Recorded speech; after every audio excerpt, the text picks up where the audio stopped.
Autoritetet turke ndaluan 9 gazetarë të cilët po mbulonin protestat e natës në disa qytete kundër arrestimit të kryetarit të Bashkisë së Stambollit, Ekrem İmamoğlu, njoftoi të hënën Unioni i Gazetarëve të Turqisë. Një fotograf i stafit të France Press është mes gazetarëve të ndaluar, njoftoi sindikata turke. Një gjykatë turke urdhëroi të dielën burgosjen e Imamoglu's, rivalit kryesor të presidentit Recep Tayyip Erdogan, në pritje të gjykimit nën akuzat për korrupsion. Arrestimi i Imamoglu's javën e kaluar ka nxitur protestat më të mëdha në vend në dekadën e fundit. Megjithse në shumë qytete protestat në rrugë ndaluan nga autoritetet, prej 5 netësh radhazi qytetarët kanë mbajtur protesta kundër qeverisë.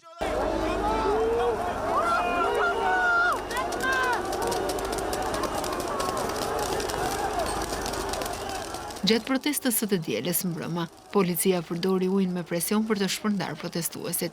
Partia kryesore opozitare, Partia Republikane Popullore, ka bërë thirrje për protesta kundër vendimit të gjykatës për Imamoglu'n, duke e cilësuar vendimin si të politizuar dhe jo demokratik.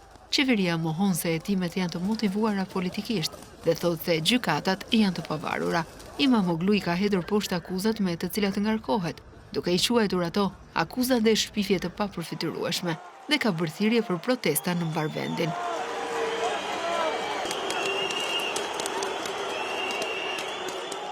Në një fjalim gjatë demonstratës në Stamboll para selisë së Bashkisë, lideri i Partisë Republikane Popullore, Ozgur Özel, tha të dielën se protestat do të vazhdojnë derisa Imamoglu të lirohet.